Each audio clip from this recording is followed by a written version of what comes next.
नदियाँ न पिए कभी अपना जल, वृक्ष न खाए कभी अपना फल। अपने तन का, मन का, धन का, देश को दे दे दान रे, वो सच्चा इंसान रे, वो सच्चा इंसान रे। नमस्कार, मैं हूँ विवेकानंद और आप देखना शुरू कर चुके हैं हमारी खास पेशकश 100 बरस संघ के 100 कहानियां संघर्षों की। ऐसी कहानियां जो समाज परिवर्तन के लिए लगातार काम कर रही हैं।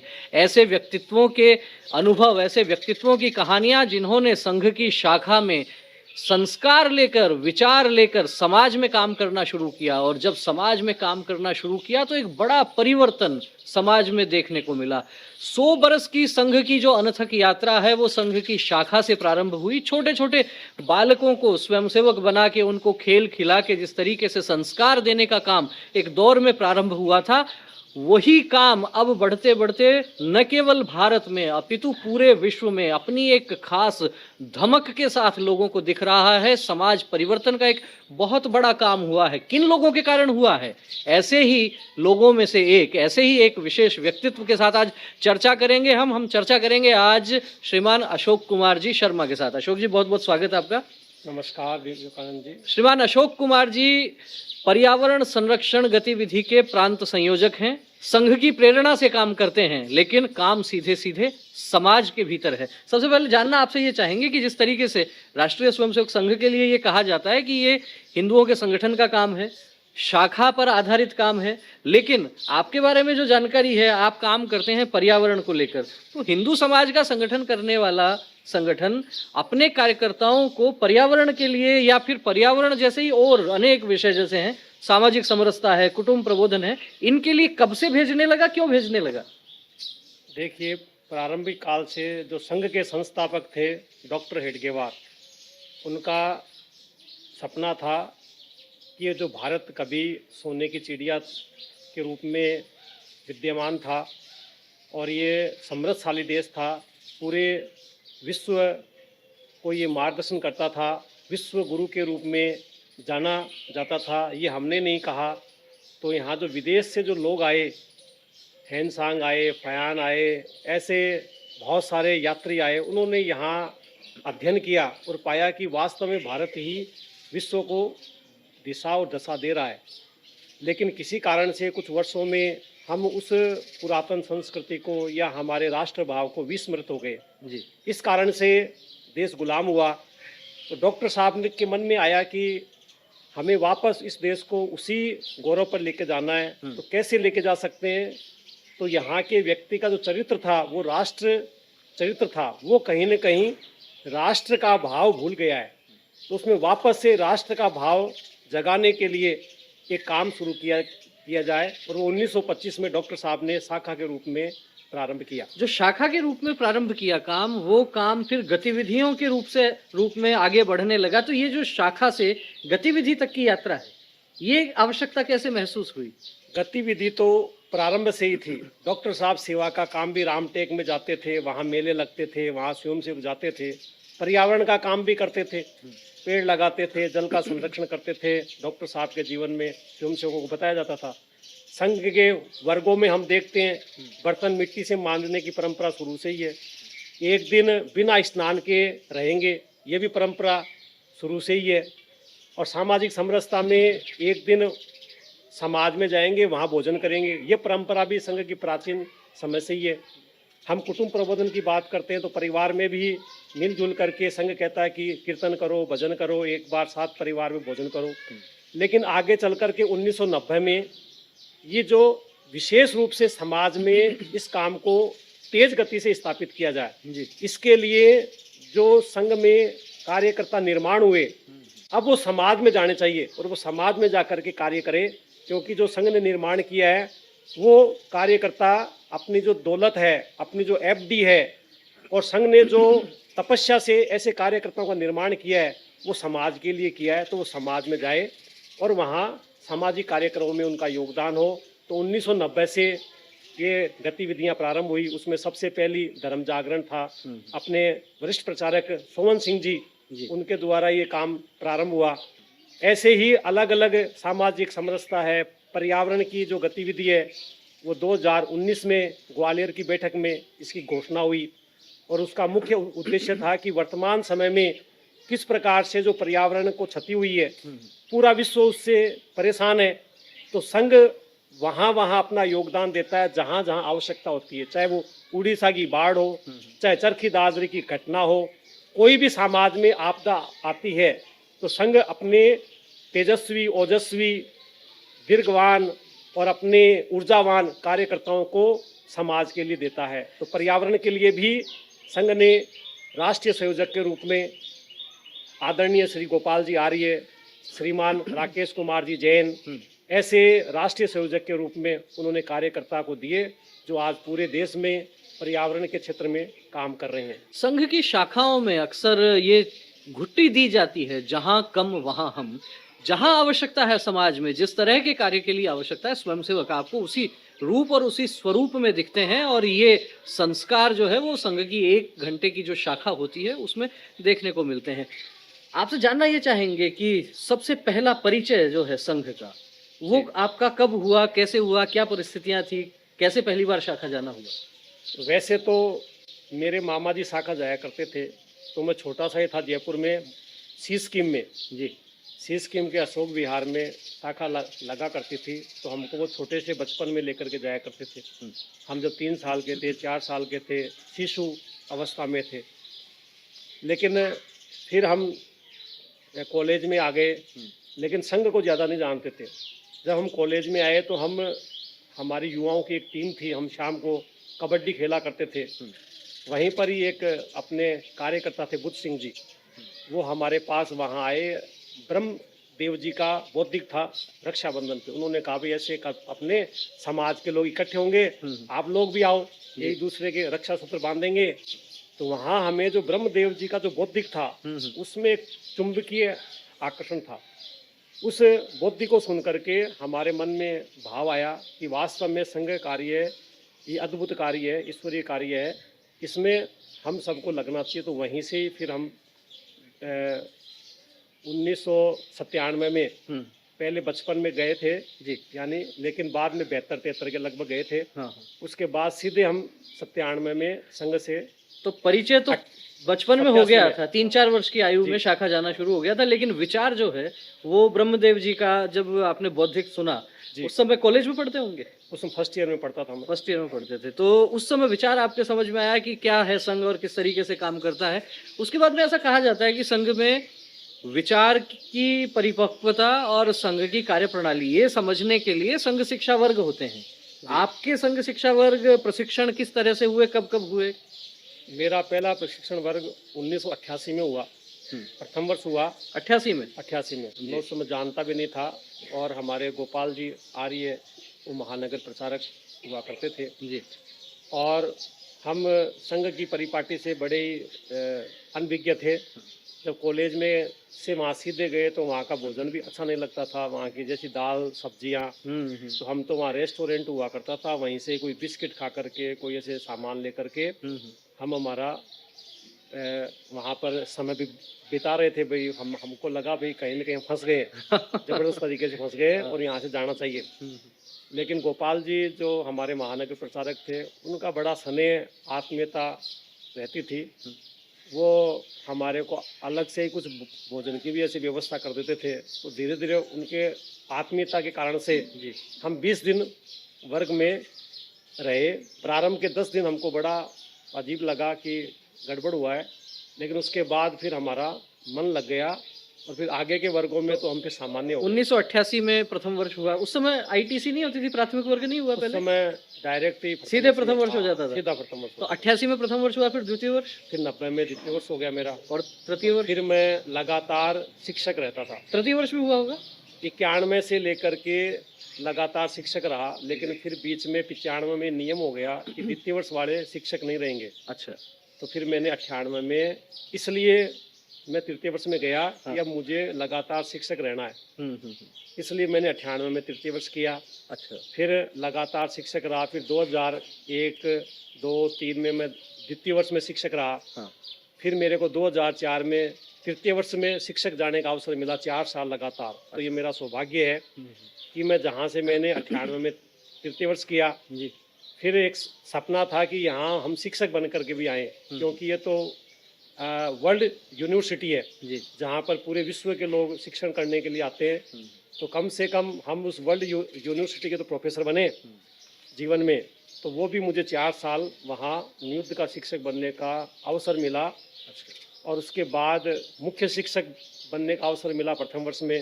2010 में मैं जामडोली में मुख्य शिक्षक रहा। 2011 में मैं हिंडौन में प्रथम वर्ष का मुख्य शिक्षक रहा।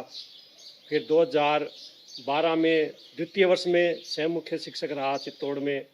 और जोधपुर में 2013 में मुख्य शिक्षक के रूप में मैंने दायित्व का निर्वहन किया। और फिर कार्यवाह के रूप में सेवा प्रमुख के नाते वर्गों में लगभग 2019 तक हमको संघ ने कहा भाई आपको रहना है। और 2019 के बाद कहा आप गतिविधि के कार्यकर्ता समाज में काम करेंगे, वर्गों में उनका केवल मात्र साल समाल के लिए आ सकेंगे। तो कब से कब तक ये शिक्षक रहने का नियमित क्रम चला? कितने वर्ष चला? नियमित में 30 वर्ष लगातार शिक्षक रहा। 30 वर्ष तक लगातार प्रथम वर्ष से लेके और तृतीय वर्ष द्वितीय वर्ष सब में शिक्षक रहे एकदम। और तृतीय वर्ष की बात करें तो 1 महीने का वर्ग होता है। प्रथम वर्ष द्वितीय वर्ष 20-20 दिन के होते थे। लगातार 30 वर्ष तक इतना समय निकालना, घर में, परिवार में, रिश्तेदारी में कई बार ऐसी परिस्थितियां आई होंगी कि जब लगा होगा कि घर पे रहना भी जरूरी है, शादी विवाह भी बहुत से कई बार आते हैं बहुत निकट संबंधियों के, तो ऐसे में वो सब छोड़ के और वहाँ संघ शिक्षा वर्ग में शिक्षक रहना, तालमेल कैसे बनाया होगा?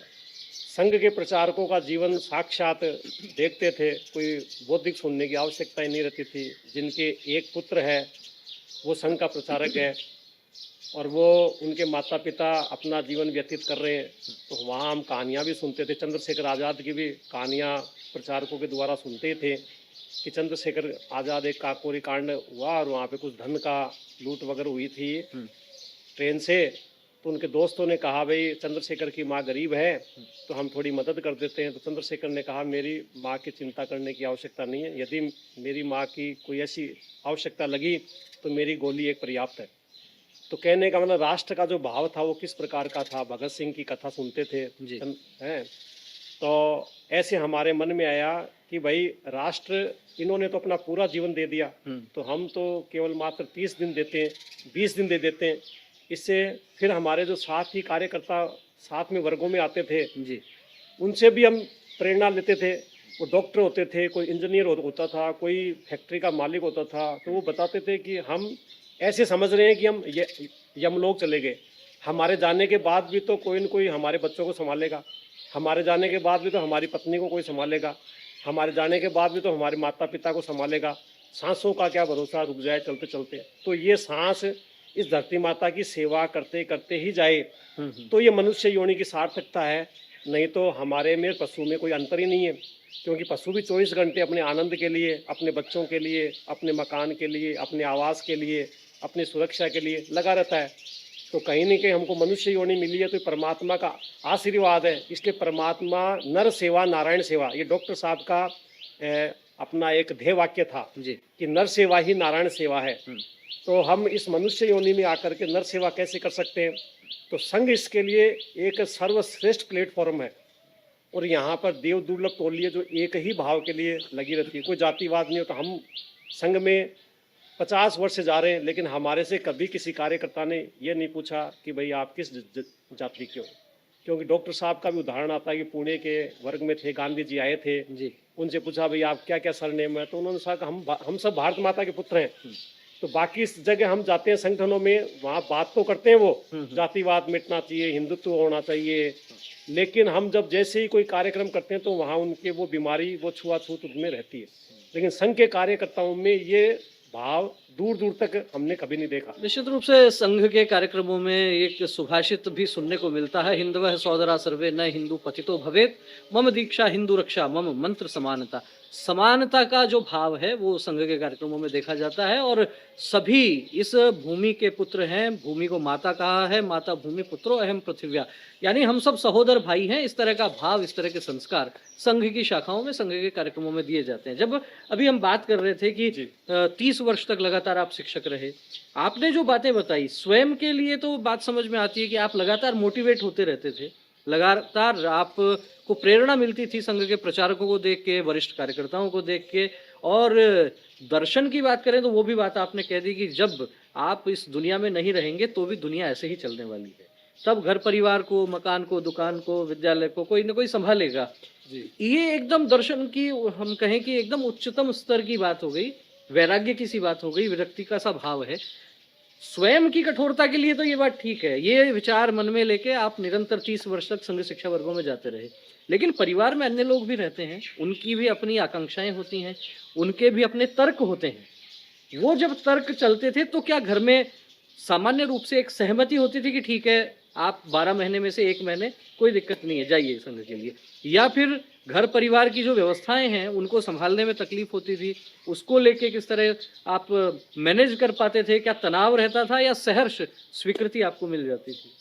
ये मतलब जब हमारा विवाह का संपर्क में आया तो हमारे ससुर जी ने पूछा ये आपकी रुचि क्या है। जी। हमारे साले साहब थे, उन्होंने पूछा भाई आपकी रुचि क्या है।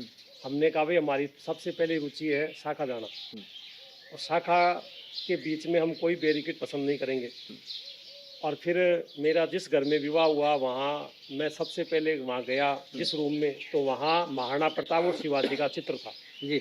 तो मैंने कहा भाई जहाँ जिनके घर में महाराणा प्रताप और शिवाजी का चित्र है तो वो तो मेरे से भी शायद ज़्यादा ऊंचाइयों पर है। तो हमारी धर्मपत्नी भी बड़े ही, उनका सहयोग रहा हमेशा। उन्होंने हमेशा संघ कार्य के लिए कभी मना नहीं किया, क्योंकि उसका खुद का जीवन भी आर्य समाजी था। उनके पिताजी भी देशभक्त थे, उनके पिताजी सीआई रहे, तो उन्होंने अपने जीवन काल में ईमानदार सीआई रहे और हिंदुत्व के लिए वो हमेशा जीते मरते थे।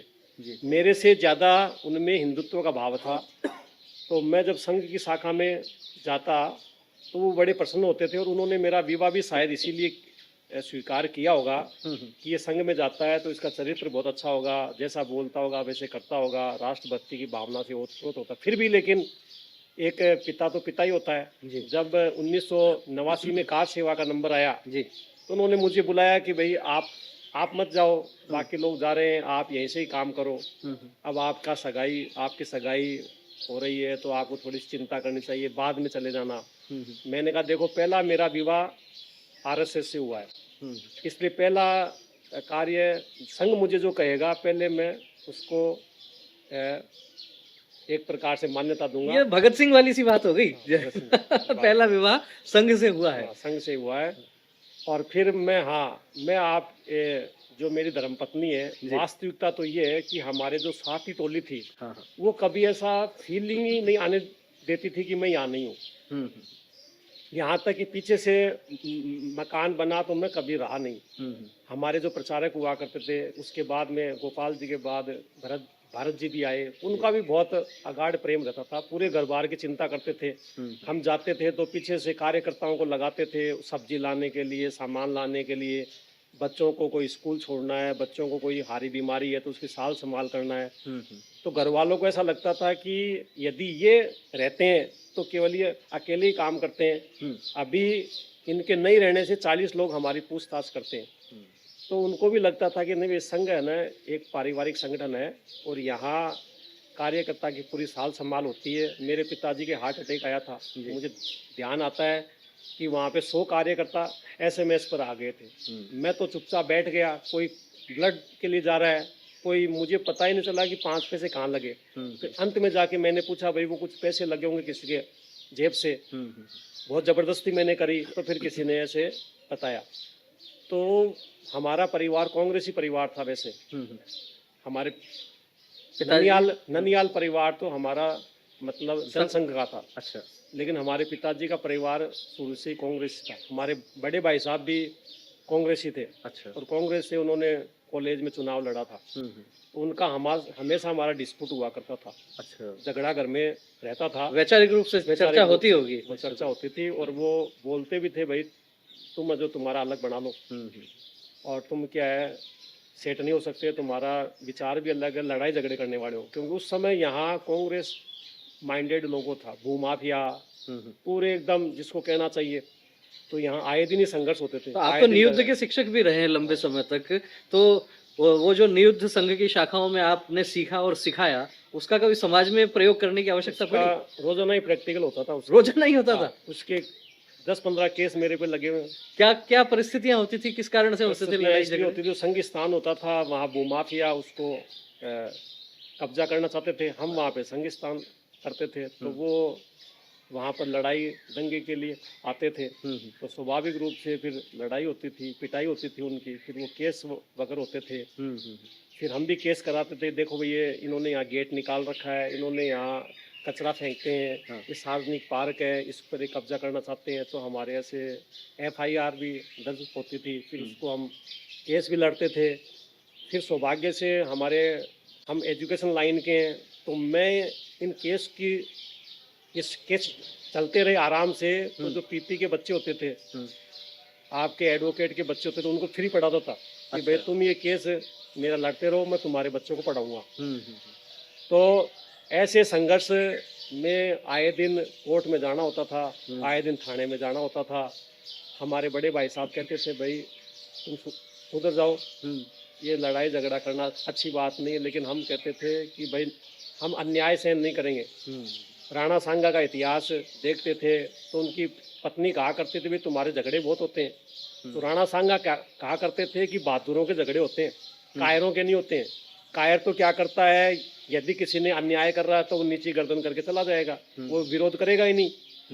तो जो महापुरुष होगा, जो शौर्य पराक्रमी होगा, जो स्वाभिमानी होगा, झगड़े उसके होते हैं। इस तरह के दृष्टांत से मुझे 4 पंक्तियां याद आ गई। अशोक जी का कहना है कि अन्याय ये सहन नहीं करना। बड़े भाई ने कहा कि इस तरह की लड़ाई झगड़ों से दूर रहना चाहिए, लेकिन इन्होंने कहा कि अन्याय सहन नहीं हो सकता, और इसीलिए किसी ने लिखा अन्याय सहकर बैठे रहना यह महादुष्कर्म है, न्यायार्थ अपने बंधु को भी दंड देना धर्म है। इस हेतु ही तो कौरवों और पांडवों का रण हुआ, जो भव्य भारतवर्ष के कल्पांत का कारण हुआ। कहीं न कहीं मन का भाव जो है वो आपका क्या है, आपकी वैचारिक दृष्टि वो किस तरह की है? जैसी दृष्टि वैसी सृष्टि, इस तरह की बात भी हमारे यहाँ श्रेष्ठ जन कहते हैं। और उसी तरह का भाव अशोक जी की इन बातों से निकल कर आ रहा है कि कहीं अन्याय हो रहा है वो सहन नहीं होगा, और उसके लिए लड़ना है, भिड़ना है, केस मुकदमे जो होंगे सब देखा जाएगा। तो उस युवा अवस्था में तो बहुत इस तरह के काम रहे ही होंगे। संघ में जैसे आपने बताया शिक्षा वर्ग हुए, 30 वर्षों तक आप जो है वो शिक्षक भी रहे, अलग अलग तरह की जिम्मेदारियां भी रही होंगी। पहले तो शाखा स्तर से लेके और फिर कार्यवाह होते हैं, जिला कार्यवाह, विभाग कार्यवाह, उस तरह की जिम्मेदारियां होती हैं। एक समय ऐसा आता है, सामान्यतः हम देखते हैं कि संघ में शाखा वर्किंग के बाद में फिर अलग अलग तरह की जिम्मेदारियां दी जाती हैं। तो जो सीधे शाखा वर्किंग की जिम्मेदारी है, विभाग कार्यवाह तक की जिम्मेदारी रही आपके पास? विभाग कार्यवाह प्रांत शारीरिक प्रमुख, प्रांत शारीरिक प्रमुख रहे, और उसके बाद में फिर अलग अलग जो क्षेत्र हैं उनमें काम की शुरुआत किस क्षेत्र से हुई पहली?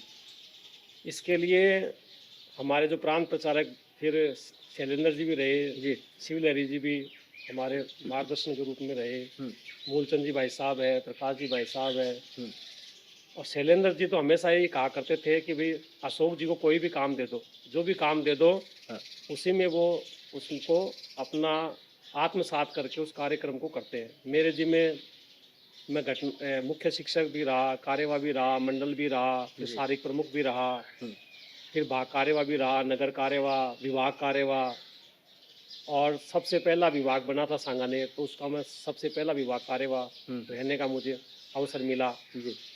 फिर मेरे को निमाराम जी भाई साहब अपने जो प्रांत प्रचारक थे, उन्होंने एक साथ 4 दायित्व दिए। 4 दायित्व एक साथ? 4 दायित्व कि आपको अपना संस्थान भी संभालना है, आपको स्वदेशी जागरण मंच भी संभालना है, अच्छा, आपको सामाजिक सद्भाव भी संभालना है, और आपको जो अपने ये मुख्य मार्ग है उसके भी प्रमुख के नाते से आपको काम संभालना है।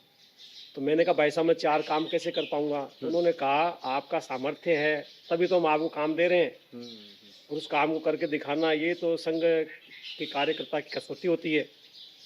तो भाई साहब का हमेशा सहयोग रहता था। निम्माराम जी हम कोई भी कार्यक्रम में बुलाते थे तो बड़ा उत्साहवर्धन करते थे जी। पर्यावरण का कार्यक्रम करते थे तो वो उस कार्यक्रम में आते थे और बड़ा हम सबका उत्साहवर्धन करते थे। शैलेंद्र जी का भी ऐसा रहता था। राजनीतिक क्षेत्र में और सामाजिक क्षेत्र में ये एक बड़ा अंतर देखने को मिलता है। राजनीतिक क्षेत्र में जहां आप देखते हैं वहां अक्सर चर्चा होती है एक व्यक्ति एक पद, लेकिन सामाजिक क्षेत्र में आपका सामर्थ्य देखा जाता है, कितना काम कर सकते हैं। और आपके वरिष्ठ पदाधिकारी, वरिष्ठ कार्यकर्ता यदि आपके भीतर इस तरह का गुण, इस तरह की योग्यता देखते हैं कि नहीं आप एक नहीं चार चार काम देख सकते हैं, अपने आप में एक आश्चर्यजनक बात है।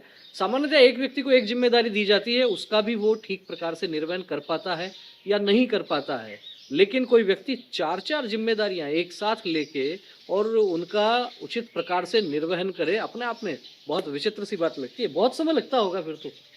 समय तो वैसे नहीं लगता। आप जैसे कार्यकर्ता जब हम थोड़ा बहुत समय देते हैं तो उसको देख करके कार्यकर्ताओं की टोली तैयार होती है। हमारे जो 2 भुजाएं होती है वो 100 भुजाएं बन जाती है। लगता है कि काम तो हम कर रहे हैं, लेकिन वास्तव में काम तो समाज ही करता है, कार्यकर्ता ही करते हैं। जी। बस हम उसके साथ जो हमारे कार्यकर्ताओं ने हमको आत्मीयता सिखाई, हम भी उनके साथ आत्मीयतापूर्ण व्यवहार करते हैं, उनके सुख दुख में हमेशा खड़े रहते हैं। जी। तो फिर वो 2 भुजा से 4 भुजाएं हो जाती है, 4 से 8 भुजा हो जाती है। इसलिए दुर्गा के 8 भुजाएं, 8 भुजा का मतलब 8 भुजा इस बात का संकेत करती है कि 2 भुजा ज्ञान की है, 2 भुजा शक्ति की है, 2 भुजा हमारे उसमें धन की है और 2 भुजा खुद की है। तो वो 8 भुजाएं इस बात का संकेत है कि हमारा ज्ञान, हमारा धन, हमारा विवेक, ये जो भुजाएं मिलकर के ये काम को गति देती है और कार्यकर्ता ही काम को गति देते हैं और कार्यकर्ता ही करते हैं। हमारा तो केवल नाम होता है, जी। केवल उसको साल संभाल करते हैं, तो कार्यकर्ता ही काम कर रहा है। आप जैसे टोली आप साथ रहे, विवेकानंद जी भी साथ रहे, बसंत जी भी साथ रहे, सुदेश जी साथ, इन्होंने इतना काम फैलाया सब प्रकार से। कभी धन की कमी नहीं आने दी, कोई कार्यक्रम किया तो कोई साधन की कमी नहीं आने दी। तो कहीं न कहीं समाज का ही इसमें योगदान रहा है। मैं नहीं मानता कि मेरा इसमें ज़्यादा योगदान रहा है। जो प्रेम मिला उसके कारण से मेरा जगह जगह जाना ना हुआ और कार्यकर्ताओं की संभाल हो पाई। जो हमको बड़े हमारे ज्येष्ठ श्रेष्ठ कार्यकर्ताओं ने सिखाया, वो उसका थोड़ा सा हमने अनुसरण किया तो लगा कि भाई काम बड़ा है। आपने जिस तरह से कहा कि कार्यकर्ताओं का साथ मिलता है, श्रेष्ठ ज्येष्ठ कार्यकर्ता जो होते हैं उनसे प्रेरणा मिलती है। हर एक कार्यकर्ता जो है उसके मन पर कुछ कार्यकर्ताओं का एक विशेष प्रभाव रहता है और जिनसे प्रेरणा प्राप्त करके फिर वो चाहे कंटकाकीर्ण मार्ग हो, चाहे विषम परिस्थितियां हो, संघ कार्य के लिए आगे बढ़ता जाता है। तो हम अक्सर ये कहते हैं कि किसी कार्यकर्ता को गढ़ने में बहुत से प्रचारकों का विशेष रूप से योगदान रहता है। आपने अभी चर्चा में थोड़ी देर पहले कहा भी कि जो प्रचारक अपना पूरा जीवन दे देते हैं, तो हम 30 दिन क्यों नहीं दे सकते? हम रोज 2 घंटे क्यों नहीं दे सकते? हम वर्ष में 150 दिन क्यों नहीं दे सकते? इस तरह का भाव मन में जागृत होता है। आपको क्या लगता है, आपके व्यक्तित्व पर, आपके मन पर ऐसे कौन-कौन से प्रचारक रहे, प्रमुख रूप से 3-4 प्रचारक, जिनका विशेष प्रभाव आपके मन पर पड़ा? सबसे तो मुख्य रूप से तो हमारे लक्ष्मण सिंह जी हुआ करते थे। वो जी। सह प्रांत प्रचारक थे। हुँ। तो मैं वर्गों में शिक्षक रहता था, तो हमारे थोड़ा सा शेखावाटी साइड के हैं, तो आवाज में संघ दक्ष निकलता था। तो वहाँ अस्तिमल जी भाई साहब बड़े विद्वान थे संस्कृत के, तो वो हाँ। बोला करते थे कि भाई देखो आप ऐसे बोलो। हाँ। तो फिर लक्ष्मण सिंह जी आते थे, प्यार से बोलते थे, देखो भाई ये क्या उधर की साइड के, तो इनका तो ऐसा ही निकलेगा, लहज़ा वही आएगा। लहजा वही आएगा। तो वो हमेशा हमारे को संभालने का काम करते थे, जी। कभी निराश नहीं होने देते। हुँ। एक तो उनका लक्ष्मण सिंह जी का बहुत लक्ष्मण सिंह जी प्रभाव। का बहुत अच्छा जी। उनका स्नेह रहा, हमेशा बड़े हंसमुख रहते थे। कभी सोवन सिंह जी का भी बहुत सानिध्य मिला। मुझे ध्यान आता है कि हमारे को वर्ग में दक्षिण पश्चिम चतुर्व्यूह उन्होंने 16 बार करवाया। अच्छा। आज भी हमको याद है कि लक्ष्मण सिंह के सोवन सिंह जी अभ्यास बहुत करवाते थे और कड़क रह करके। हाँ, थोड़ा कठोर अनुशासन के मामले में ऐसा सुना है मैंने। ये जैसा अनुशासन भी हमने उनसे सीखा। जी। फिर गोपाल जी भाई साहब का भी खूब बड़ा स्नेह रहा, क्योंकि वो 80 से 90 तक प्रचारक रहे, उसके बाद भी उनका स्नेह रहता था। जी। और भारत जी भी रहे महानगर प्रचारक, उनका भी बहुत स्नेह रहता था। फिर हमारे यहाँ अनिल जी का आगमन हुआ। देखो वो हमारे लिए देवतुल्य ही हुए। अनिल कांत जी। उन्होंने हमारे जीवन को बदला। हम कोचिंग चलाते थे, हम जो रात सुबह से लेके रात तक काम करते, उन्होंने कहा अशोक जी आप ऐसा एक विद्यालय शुरू करो। ये स्कूल का नाम भी उनका दिया हुआ है। और स्कूल की एक एक चीज, ईंट कहाँ से आएगी, पत्थर कहाँ से आएंगे, सीमेंट कहाँ से आएगा, लोन कहाँ से आएगा। मैंने मेरे जीवन में, वैसे सब प्रचारकों का अलग अलग व्यक्ति के जीवन में सहयोग रहा है, हो सकता है मेरे जीवन में उनका ज्यादा योगदान रहा। तो और बच्चों को भी इतना प्यार करते थे, और मैं नगर कार्यवाह था तो उन्होंने बहुत हमारा दिमाग भी बहुत ओपन किया। हम पहले ऐसे परिवार के लोग आते नहीं थे, तो उन्होंने कहा नहीं नहीं, अपने जो पारिवारिक कार्यक्रम होते हैं उसमें ये सब चीजें ऐड करो। वहाँ परिवार के लोग आते हैं तो वहाँ गोलगप्पे भी जोड़ो, जी। वहाँ पर इडली सांभर भी जोड़ो, और वहाँ पर ये चीजें भी हमको जोड़नी है। तो बड़े खुले मन से वो हमारा एक प्रकार से स्नेह रखा करते थे। उनके कारण से फिर हमारी गाड़ी और भी आगे चली। ये तो बात हो गई प्रचारकों की, पर सामान्यतः ये भी कहा जाता है कि संघ का कार्य जो है उसके मूल आधार गृहस्थी कार्यकर्ता होते हैं, क्योंकि प्रचारकों की संख्या कम होती है, त्याग समर्पण वो अधिक होता है, लेकिन संख्या की दृष्टि से हम देखें तो सीमित संख्या रहती है। गृहस्थी कार्यकर्ता जो है वो स्थायी होते हैं और अधिक समय निरंतर उनका मिलता रहता है, क्योंकि प्रचारकों का तो स्थान परिवर्तन भी हो जाता है। जी, तो आपको क्या लगता है, कोई 3-4 ऐसे गृहस्थी कार्यकर्ता भी आपको ध्यान में आते हैं कि जिन्होंने संभाल के रूप में एक विशेष आपके मन पर जिनका प्रभाव रहा हो? वैसे तो हमारे बुद्ध सिंह जी थे, वो बड़े प्यार से संभाला करते थे, उनकी आत्मीयता बहुत रहती थी, लेकिन उनका फिर ट्रांसफर हो गया। लेकिन यहाँ लोकल कार्यकर्ता की बात करते हैं तो उमेश सिंह जी हमारे नगर कार्यवाह होते थे, उनकी बहुत साल संभालो। उनका जीवन बड़ा ही कठोर जीवन था, समय की उनकी पाबंदी, उनका शारीरिक, वो हमारे जीवन में बहुत उन्होंने एक प्रकार से प्रेरणा के स्रोत रहे। और साल संभाल की दृष्टि से रतन जी कानून को जो हमारे कार्यवाह हुआ करते थे, वो तो रात्रि को 10 बार फोन करते थे, घर पे जाना आना संभालना। तो हमारे परिवार को लगता था कि सारे संरक्षक तो यही है। हर एक प्रकार के कॉलेज की चिंता करना, घर में परिवार की चिंता करना, हर एक कार्यक्रम में पूरा अपना योगदान देना। तो हमारे को कभी लगा नहीं कि हम ये हमारे भाई यानी बड़े भाई के रूप में, पिता के रूप में, माँ के रूप में उनका सानिध्य मिलता था लोकल के रूप फिर से थोड़ी वैचारिक बात करेंगे, जिस तरीके से अलग अलग तरह की जिम्मेदारियां मिली, शाखा की जिम्मेदारी से लेके, और आपने बताया कि विभाग कार्यवाह रहे, प्रांत में शारीरिक शिक्षण प्रमुख रहे, स्वदेशी की जिम्मेदारी आ गई, उसमें काम करने लगे, पर्यावरण की जिम्मेदारी आने लग गई। अलग अलग तरह के काम है, स्वदेशी का काम एक अलग तरह का काम है, और वो करते करते जब पर्यावरण की जिम्मेदारी आ गई तो बिल्कुल अलग तरह का काम हो गया। तो ये ऐसा नहीं लगता कि एकदम जैसे कोई व्यक्ति फिल्म में काम करता है, एक फिल्म में 3 घंटे एक अलग रोल, और फिर पता लगता है दूसरी फिल्म के लिए दूसरा रोल, ये तालमेल कैसे बना पाते हैं? ये तो संघ शिक्षा वर्ग में संघ के कार्यकर्ता बचपन से सिखाते हैं आपको। आप पद विन्यास के शिक्षक हो, कब नहीं अब आपको योग चाप सिखाना है। हमने कहा भाई साहब पद विन्यास कब नहीं, बस अब पहले आपका अभ्यास होगा और फिर आप वो सिखाने लग जाओगे। हमने कहा हम तो नियुद्ध के, नहीं नहीं अब आपको योगासन के शिक्षक रहना है। मैंने कहा भाई साहब ये हमको तो आता ही नहीं, कब वो संघ का काम है। तो वास्तव में संघ जो दायित्व देता है उसका वास्तव में प्रशिक्षण और उसकी देखभाल ये संघ के कार्यकर्ता करते ही हैं। मुझे योग का प्रमुख बनाया गया तो मुझे बेंगलोर भेजा, लाडनू भेजा, वहाँ प्रशिक्षण की व्यवस्था करी उन्होंने। स्वदेशी का जिम्मेदारी मिली तो स्वदेशी का वर्ग होता है, वहाँ पर हमारे को हमारा शिक्षक प्रशिक्षण होता है। बाकी सारे संगठनों में बाकी सब जितने भी ऑर्गेनाइजेशन होते हैं वहाँ केवल एक दायित्व दिया जाता है, पद दिया जाता है। यहाँ दायित्व दिया जाता है तो संघ उसका प्रशिक्षण भी करता है। ये संघ की एक अनोखी परंपरा है। जो भी दायित्व देंगे उसके प्रति संघ उनको वर्कशॉप आयोजित करता है, उनके लिए कार्यक्रम आयोजित करता है, वहाँ उनको सिखाने का काम करता है। बस आपके मन में आग होनी चाहिए, क्योंकि ब्रह्मदेव जी कहा करते थे कि कार्यकर्ता के 4 गुण होने चाहिए, सिर पे बर्फ होनी चाहिए। हम समाज में काम करते हैं तो बड़े ठंडे दिमाग से काम करना है। दूसरा हमारे हृदय में आग होनी चाहिए। तो हम संघ में तो कार्यकर्ता तैयार है आपको 24 घंटे प्रशिक्षण देने के लिए, लेकिन आपके हृदय में आग है तो आप तीव्र गति से उसको सीख सकते हैं। और आपकी मुख में शक्कर होनी चाहिए, हम मीठे बोल बोले, ऐसा संघ के है। और पाँव में चक्कर यदि नहीं होंगे तो जो चरेगा, ऐसे बोलते हैं जो चलेगा वो चलेगा। यदि हम घूमेंगे नहीं, फिरेंगे नहीं, घर से बाहर नहीं निकलेंगे और हम सोचें कि हम संघ कार्य कर लें या कोई गतिविधि का काम कर ले, तो वो एक किष्किंधा कांड ही हो जाएगा।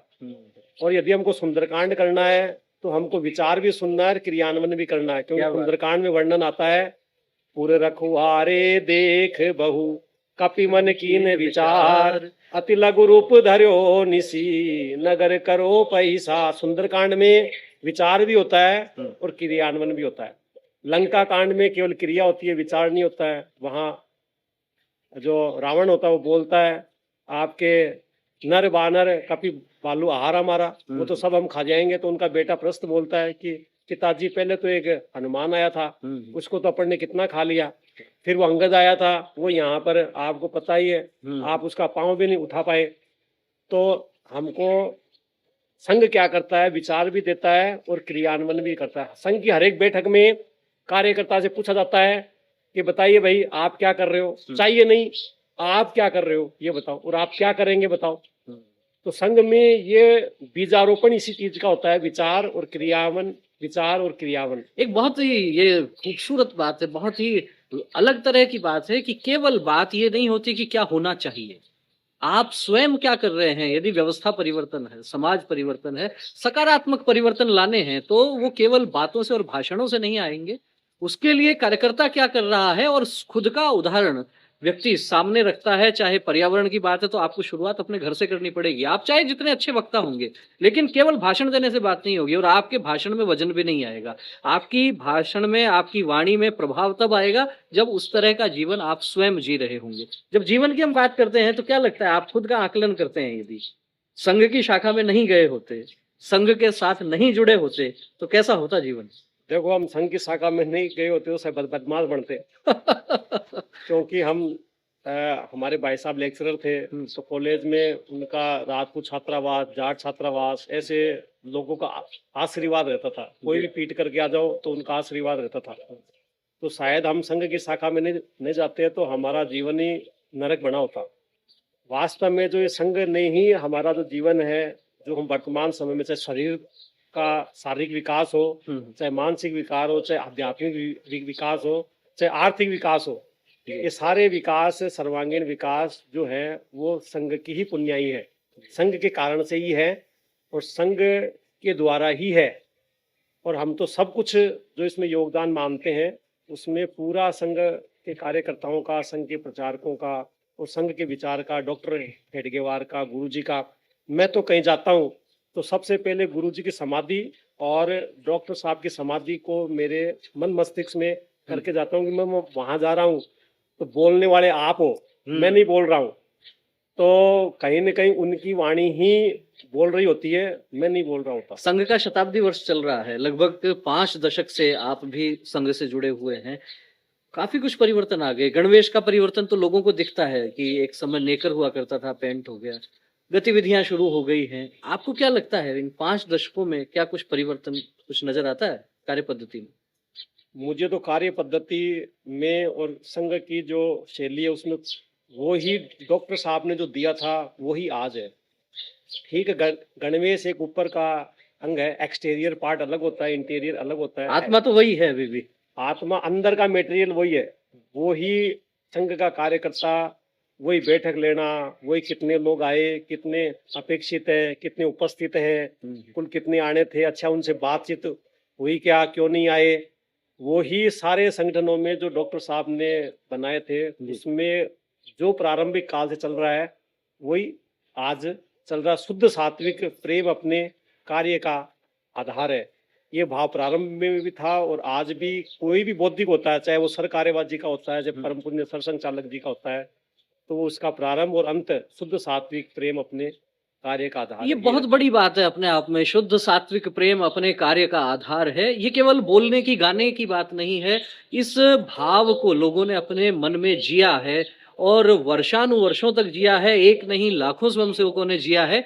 इसीलिए शायद संघ विश्व का एकमात्र ऐसा संगठन होगा जो अपने शताब्दी वर्ष में है, लेकिन यहाँ आज तक कभी विघटन नहीं हुआ। शुद्ध सात्विक प्रेम ये कार्य का आधार है। शायद इसीलिए कौन किस जिम्मेदारी पर रहकर काम करेगा और किसको क्या जिम्मेदारी दे दी गई, इसको लेकर आज तक कभी विवाद नहीं हुआ। भले ही अलग अलग संगठनों में आप देखते होंगे कि वहां राष्ट्रीय अध्यक्ष कौन बनेगा, वहां प्रदेश अध्यक्ष कौन बनेगा, वहां महामंत्री कौन बनेगा, इसको लेकर कई तरह की चीजें आती होंगी। लेकिन संघ में सरसंघ चालक कौन बनेगा, सरकारेवा की जिम्मेदारी किसको मिलेगी, कितनी सहजता से, और 2 4 5 वर्ष नहीं, 100 वर्ष से इस तरह का ये निरंतर काम जो चला आ रहा है, ये शुद्ध सात्विक प्रेम, संपर्क और संवाद के आधार पर चला आ रहा है। चलते चलते आखिर में हम चाहेंगे कि शताब्दी वर्ष चल रहा है, बहुत से नए लोग संघ से जुड़ रहे हैं, बहुत से पुराने लोग पुनः गतिविधियों के माध्यम से सक्रिय हैं, बहुत से पुराने सक्रिय लोग अभी भी घरों में बैठे हैं, उन सब लोगों के लिए जो नए जुड़ रहे हैं या पुराने कार्यकर्ता हैं, क्या संदेश देना चाहिए? मैं तो वो रहीम जी का दोहा ही बताना चाहूंगा कि देन हार कोई और है, देता है दिन रेन, लोग भरम मेरा करे ताते नित्य नया। हम सब सौभाग्यशाली हैं कि हम संघ का कार्य कर रहे हैं। इसका मतलब हमारे पर ईश्वर का आशीर्वाद है, तब हम कर रहे हैं। और जिन पर ईश्वर का आशीर्वाद नहीं होता है तो फिर वो शायद अंदर बैठ जाते हैं। तो कार्यकर्ता को, जो भी हमारे पुराने कार्यकर्ता हैं जिन्होंने ये संघ को खड़ा किया है, उनके मन में कभी कभी हो सकता है ऐसा आ जाता है, लेकिन उन्हीं की पुण्याई के कारण से आज संघ खड़ा है। तो जो नए कार्यकर्ता हैं उनको पुराने कार्यकर्ताओं का सम्मान करना चाहिए, मान करना चाहिए, उनका आशीर्वाद लेते रहना चाहिए।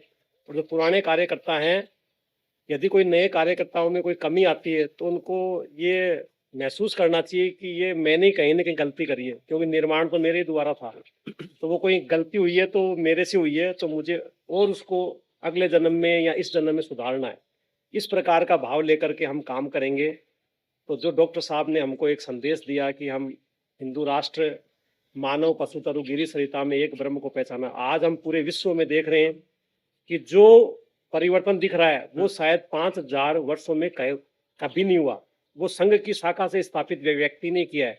5000 वर्षों पहले भी ये परंपरा नहीं थी कि यहाँ पर भगवान राम को 14 वर्ष का वनवास मिला। वो क्यों मिला? वो इसलिए मिला कि 14 वर्ष के बाद यदि वो राज्य के बाहर रहेगा तो उसकी नागरिकता खत्म हो जाएगी। लेकिन यहाँ पर नागरिकता देने का काम किया 5000 साल तक।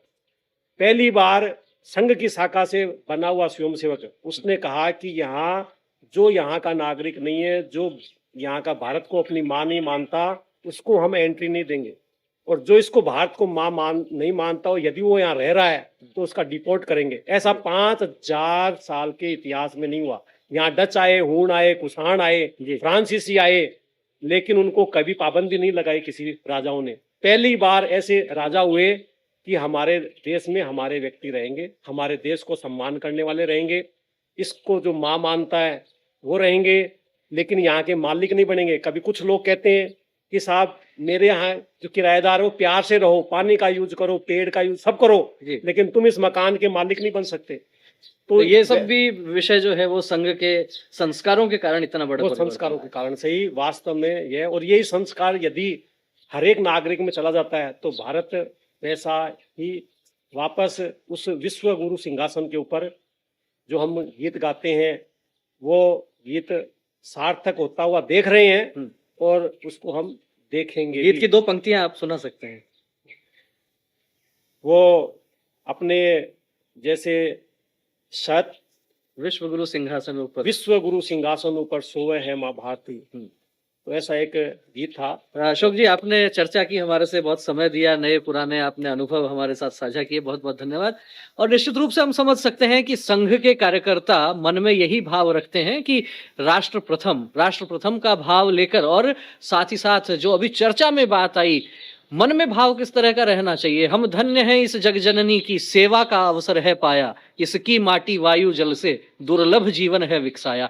हम अपने आप को, अपना जीवन जो है वो सौभाग्यशाली मानते हैं कि हमारे को ये अवसर मिला है कि हम इस देश और समाज के लिए कुछ कर सकते हैं, संघ की शाखाओं के माध्यम से और साथ ही साथ सामाजिक गतिविधियों के माध्यम से। यदि कुछ श्रेष्ठ कर पाते हैं तो शायद हम मनुष्य होने के अपने दायित्व का निर्वहन ठीक प्रकार से कर पाते हैं। आप सब भी अपनी अपनी भूमिकाओं का निर्वहन करें, हम भी अपनी अपनी भूमिकाओं का निर्वहन करें। केवल सरकारों के पीछे नहीं भागें कि सरकारें बड़ा परिवर्तन करेंगे। सरकारों से बड़ी परिवर्तन, स्थायी परिवर्तन नहीं हो सकते। इसीलिए हम कहते हैं केवल सत्ता से मत करना परिवर्तन की आस, जागृत जनता के केंद्रों से होगा अमर समाज। इस समाज की बेहतरी के लिए अपनी अपनी भूमिकाओं का उचित प्रकार से निर्वहन करें। इन्हीं शुभकामनाओं के साथ देंगे इस कार्यक्रम को विराम, और साथ में फिर एक और नए व्यक्तित्व के साथ करेंगे चर्चा, जिनके पसीने से, जिनकी मेहनत से बढ़ा है संघ। बने रहिए हमारे साथ। वीडियो कैसा लगा कमेंट करके जरूर बताएं। वीडियो अच्छा लगा हो तो इसे लाइक करें, अधिक से अधिक लोगों तक शेयर करें। फिर मिलेंगे एक और नए व्यक्तित्व के साथ, तब तक बने रहिए हमारे साथ। बहुत बहुत धन्यवाद। नमस्कार।